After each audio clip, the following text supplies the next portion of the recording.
Hello. या व्हिडिओमध्ये आपण अर्धसूत्री विभाजन भाग 1 आणि अर्धसूत्री विभाजन भाग 2 या प्रक्रियांमध्ये गुणसूत्र आणि अर्धगुणसूत्र प्रत्यक्षात वेगळे कसे होतात हे पाहणार आहोत. अर्धसूत्री विभाजन भाग 1 सुरू होण्यापूर्वी जेव्हा पेशी इंटरफेसमध्ये असते तेव्हा डीएनए क्रोमॅटिन स्वरूपात असतो आणि इंटरफेसचा एक भाग म्हणून पेशीमध्ये डीएनएची प्रतिकृती तयार व्हायला सुरुवात होते आणि क्रोमॅटिनची तुम्हाला एक अतिरिक्त प्रत मिळते.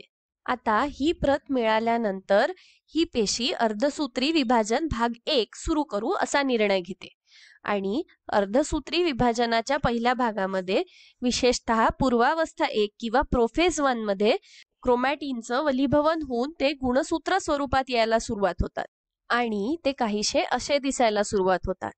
म्हणजेच जे काही आता क्रोमॅटिन स्वरूपात होतं ते आता वलीभवन होऊन गुणसूत्र स्वरूपात आलं आहे आणि प्रत्येक गुणसूत्र हे दोन अर्धगुणसूत्री जोड्यांनी बनलेलं आहे जे त्याच्या गुणसूत्र बिंदूवर जोडलेला आहे. हा जो मध्ये दिसणारा पांढऱ्या रंगाचा ठिपका आहे तो त्यांचा गुणसूत्र बिंदू आहे आणि ही अर्धगुणसूत्रांची जोडी गुणसूत्र बिंदूला जोडलेली आहे. अजूनही हे एक गुणसूत्र आहे. हे 2, हे 3, हे 4 म्हणजे या पेशीमध्ये एकूण 4 गुणसूत्रे आहेत.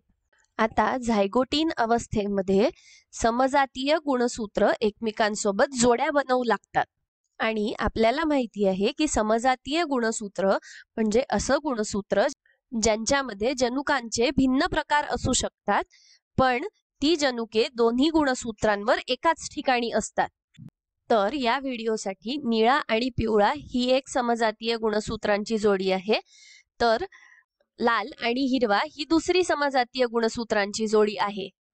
तर ते जोडी बनवू लागतात आणि टेट्रॅड नावाची रचना तयार करतात आणि जेव्हा हा टेट्रॅड तयार होतो पुढच्या अवस्थेत ज्याला पॅकेटिन म्हणतात तेव्हा समजातीय गुणसूत्रांमध्ये जनुकीय पुनर्संयोग होतो आणि पारगती होते. पारगती ही दोन सारख्या नसलेल्या अर्धगुणसूत्री जोड्यांमध्ये होते म्हणजेच दोन नॉन सिस्टर क्रोमॅटिड्स मध्ये होते. पारगती झाल्यानंतर गुणसूत्रे काहीशी अशी दिसायला सुरुवात होतात. जसं पॅकेटिन अवस्था संपते आणि डिप्लोटिन अवस्था सुरू होते तेव्हा गुणसूत्र फक्त पारगती झालेल्या ठिकाणावरच जोडलेले असतात ज्याला आपण कायाजमाटा असं म्हणतो. जशी ही अवस्था पुढे जाते तसे ही समजातीय गुणसूत्र जिथे जोडलेली आहे तिथपासून वेगळी होतात आणि असे स्वतंत्र गुणसूत्र तयार करतात. तर मध्यावस्था किंवा मेटाफेज मध्ये काय होतं तर ही गुणसूत्र पेशीच्या मध्यभागी एका रेषेत यायला सुरुवात होते आणि ती अशा प्रकारे दिसायला लागतात. आता या अवस्थेत काय होतं तर सेंट्रोझोम्सनी तयार केलेलं तूर्कतंतूंचं जाळं हे गुणसूत्रांच्या गुणसूत्र बिंदूला विशेषतः कायनेटोकोअरला येऊन जोडलं जातं आणि ते या समजातीय गुणसूत्रांना वेगवेगळं करायला सुरुवात करतं. लक्षात ठेवा काय, निळी आणि पिवळी ही एक समजातीय जोडी आहे तर लाल आणि हिरवी ही दुसरी समजातीय जोडी आहे. तर एका बाजूला हे दोन वेगळे होतील तर दुसऱ्या बाजूला हे दोन वेगळे होतील. तर पश्चावस्था किंवा ॲनाफेज मध्ये हे घडतं. तूर्कतंतू समजातीय गुणसूत्रांना वेगवेगळे ओढतात आणि त्यांना अंत्यावस्था किंवा टेलोफेज मध्ये आणि परिकल विभाजन किंवा सायटोकायनेसिस मध्ये दोन वेगवेगळ्या पेशींमध्ये विभाजित करतात. तर शेवटी जेव्हा परिकल विभाजन होतं तेव्हा या दोन पेशी तयार होतात आणि यासोबत आपला अर्धसूत्री विभाजन भाग 1 संपतो. आता अर्धसूत्री विभाजन भाग 2 मध्ये काय होईल तर या अर्धगुणसूत्री जोड्या ज्या एक समजातीय गुणसूत्र बनवत आहेत त्या वेगळ्या होतील. आता पुढच्या अवस्थांची नावं सारखीच आहे जसं आपल्याला अर्धसूत्री विभाजन भाग 1 आणि अर्धसूत्री विभाजन भाग 2 या व्हिडिओवरून माहिती आहे. पूर्वावस्था 2 मध्ये डीएनए भोवती असलेलं केंद्रकावरण नाहीसं व्हायला सुरुवात होईल आणि मध्यावस्था 2 मध्ये या गुणसूत्रांच्या जोड्या पेशीच्या मध्यभागी यायला सुरुवात होईल.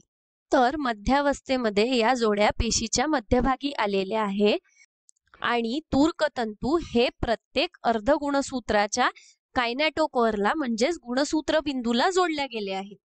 पश्चावस्था 2 मध्ये ही गुणसूत्रे तुटतात आणि ही अर्धगुणसूत्रे दोन वेगवेगळ्या दिशांना ओढल्या जातात. हे काम तूर्कतंतूंचं तयार झालेलं जाळं करतं. अंत्यावस्था 2 नंतर परिकल विभाजनाच्या शेवटी आपल्याकडे 4 अशा पेशी असतील ज्यामध्ये एकगुणित गुणसूत्रांचा संच आहे. आपण अशा पेशीपासून सुरुवात केली होती ज्यामध्ये इतकी गुणसूत्रे होती आणि आता ही सगळी वेगळी होऊन आपल्याकडे अशा 4 पेशी आहे ज्यामध्ये एकगुणित गुणसूत्रांचा संच आहे. या पेशींना युग्मक किंवा गॅमिट्स म्हणतात आणि जेव्हा या एकत्र येतात तेव्हा पेशीमध्ये हवा असलेला द्विगुणित गुणसूत्रांचा संच पूर्ण होतो. उदाहरणार्थ हे युग्मक या युग्मकामध्ये मिसळलं तर लक्षात आहे ना की ही 2 समजातीय गुणसूत्रे आहेत. तर ही गुणसूत्रे मिळून पेशीमध्ये हवा असलेला द्विगुणित गुणसूत्रांचा संच पूर्ण करतील. आणि याच गोष्टी होतात अर्धसूत्री विभाजन भाग 1 आणि अर्धसूत्री विभाजन भाग 2 मध्ये. या व्हिडिओसाठी इतकंच. धन्यवाद.